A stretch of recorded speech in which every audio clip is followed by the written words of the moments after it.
ಎಲ್ಲರಿಗೂ ನಮಸ್ಕಾರ. ನನ್ನ ಹೆಸರು ಮನಸ್ವಿ ಕುಲಾಲ್. ನಾನು ಕಾರ್ಕಳ ತಾಲೂಕಿನ ನಿಟ್ಟೆ ಗ್ರಾಮದ ಸರ್ಕಾರಿ ಹಿರಿಯ ಪ್ರಾಥಮಿಕ ಶಾಲೆ ಕಲಂಬಾಡಿ ಪದವು ಇಲ್ಲಿಯ 4ನೇ ತರಗತಿಯ ವಿದ್ಯಾರ್ಥಿನಿ. ವಯಸ್ಸಿನಲ್ಲೂ ಅನುಭವದಲ್ಲೂ ಕಿರಿಯಳಾದ ನಾನು ನನ್ನ ಮುಕ್ತ ಅಭಿಪ್ರಾಯವನ್ನು ನಿಮ್ಮೆದುರು ಹಂಚಿಕೊಳ್ಳಲು ನಿಂತಿದ್ದೇನೆ.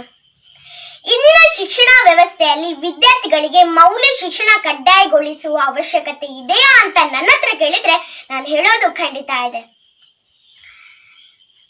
ಬಂಧುಗಳೇ, ಕನ್ನಡದ ಕವಿ ಶ್ರೇಷ್ಠರೊಬ್ಬರ ಅಂದದ ಸಾಲು ನನಗೆ ನೆನಪಾಗ್ತಿದೆ. ಒಂದು ನಾಡಿನ ಸರ್ವನಾಶವನ್ನು ಬಯಸುವೆಯ, ಶಸ್ತ್ರಾಸ್ತ್ರ ಸಂಘರ್ಷ ಬೇಡ, ಕೆಡಿಸಿಬಿಡುವ ನಾಡ ಜನಮನದ ಸಂಸ್ಕೃತಿಯ, ತನಗೆ ತಾನೇ ನಾಶ ಹೊಂದೋದು ನೋಡ. ಬಂಧುಗಳೇ, ಮೌಲ್ಯ ಅಂದ್ರೆ ಬೇರೇನಲ್ಲ, ನಮ್ಮೊಳಗೆ ತುಂಬಿರುವ ಸಂಸ್ಕೃತಿ, ಸಭ್ಯತೆ ಮತ್ತು ಸಜ್ಜನಿಕೆಗಳೇ ಮೌಲ್ಯಗಳು. ಇಂದಿನ ಶಿಕ್ಷಣ ವ್ಯವಸ್ಥೆಯಲ್ಲಿ ಮಕ್ಕಳಾದ ನಮ್ಗೆ ಮೌಲ್ಯ ಶಿಕ್ಷಣ ಕಡ್ಡಾಯಗೊಳಿಸಲೇಬೇಕಾದ ಅನಿವಾರ್ಯತೆ ಇದೆ. ಯಾಕೆ ಅನ್ನೋದು ನನ್ನದೇ ಪುಟ್ಟ ಬದುಕಿನ ಒಂದು ಅನುಭವವನ್ನ ನಿಮ್ಮೆದುರು ಹಂಚಿಕೊಳ್ತೇನೆ. ಇತ್ತೀಚೆಗೆ ಹಿರಿಯರೊಬ್ಬರ ಜೊತೆಗೆ ಹೀಗೆ ಸುಮ್ಮನೆ ಉಡುಪಿಯ ವೃದ್ಧಾಶ್ರಮಕ್ಕೆ ಭೇಟಿ ಕೊಟ್ಟಿದ್ದೆ. ಅಲ್ಲಿ ಅಜ್ಜರು ಹೇಗೆ ಬದುಕುತ್ತಿದ್ದಾರೆ ಎಂದು ತಿಳಿಯುವ ಕುತೂಹಲ ನಂದು. ಒಬ್ಬ ಅಜ್ಜನನ್ನು ಮಾತನಾಡಿಸಿದೆ. ಆ ಅಜ್ಜನ ಮಗ ಮತ್ತು ಸೊಸೆ ಶಿವಮೊಗ್ಗದ ಖಾಸಗಿ ಆಸ್ಪತ್ರೆಯಲ್ಲಿ ಪ್ರಸಿದ್ಧ ವೈದ್ಯರು. ಈ ಅಜ್ಜ ಯಾವುದೋ ಕಂಪನಿಯಲ್ಲಿ ಸಾಮಾನ್ಯ ಕ್ಲರ್ಕ್ ಆಗಿ ದುಡಿದು ತನ್ನ ಹೊಟ್ಟೆ ಬಟ್ಟೆಯನ್ನ ಕಟ್ಟಿಕೊಂಡು ಮಗನನ್ನ ಓದಿಸಿ ಡಾಕ್ಟರ್ ಆಗಿ ಮಾಡಿದ್ರು. ಆದ್ರೆ ಈ ಅಜ್ಜನ ರಟ್ಟೆ ಬಲ ಕಡಿಮೆ ಆಗ್ತಾ ಇದ್ದ ಹಾಗೆ ತನ್ನ ಮಕ್ಕಳು ದೂರದ ಉಡುಪಿ ವೃದ್ಧಾಶ್ರಮಕ್ಕೆ ಸೇರಿಸಿ ಕೈ ತೊಳ್ಕೊಂಡ್ಬಿಟ್ರು. ಆ ಅಜ್ಜ ಕಿಟಕಿಯ ಕಬ್ಬಿಣದ ಸರಳಿನ ಕಿಂಡಿಯಲ್ಲಿ ಆ ವಯಸ್ಸಾದ ಅಜ್ಜ ತನ್ನ ಮಗ ಮತ್ತು ಸೊಸೆಯರ ಬರುವಿಕೆಗೆ ಕಾಯ್ತಾ ಕುಳಿತಿದ್ದ ನೋಟವನ್ನ ನೋಡಿದಾಗ ನನ್ನ ಮನಸ್ಸು ನೋವಿನಿಂದ ಆಯ್ತಾ ಇತ್ತು.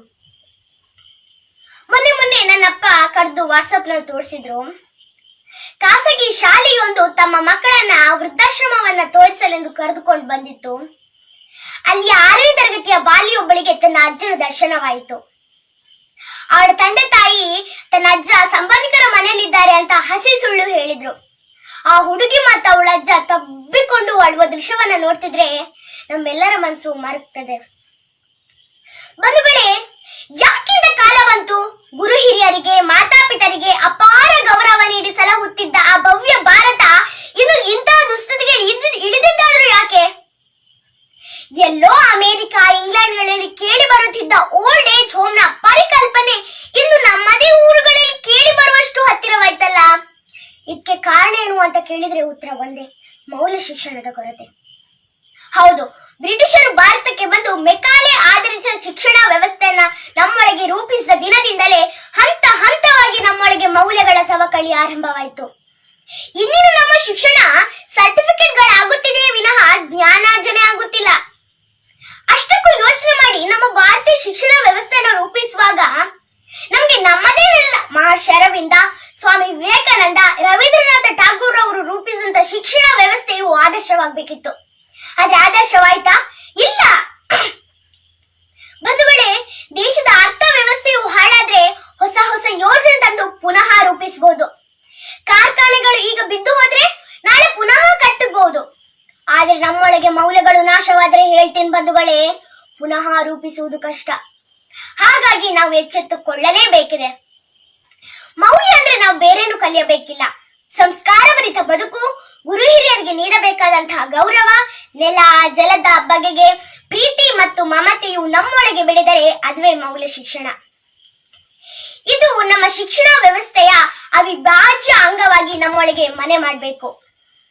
ಅಷ್ಟಕ್ಕೂ ಶಿಕ್ಷಣದ ಉದ್ದೇಶ ಕೇವಲ ಒಂದು ಗಣಿತ ಜ್ಞಾನ ಕಲಿಸುವುದಷ್ಟೇ ಅಲ್ಲ, ಒಂದು ಸುಂದರವಾದಂತಹ ಸಂಸ್ಕಾರವನ್ನು ಕಲಿಸಬೇಕು.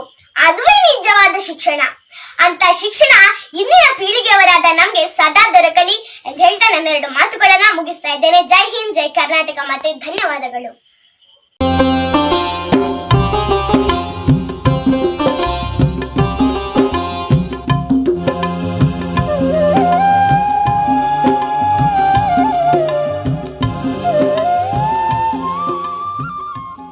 ಈ ವಿಡಿಯೋ ನಿಮ್ಗೆ ಇಷ್ಟ ಆದ್ರೆ ಕೂಡಲೇ ಸಬ್ಸ್ಕ್ರೈಬ್ ಮಾಡಿ, ಲೈಕ್ ಮಾಡಿ, ಶೇರ್ ಮಾಡಿ, ಮತ್ತೆ ಬೆಲ್ ಬಟನ್ ಒತ್ತೋದನ್ನ ಮರಿಬೇಡಿ.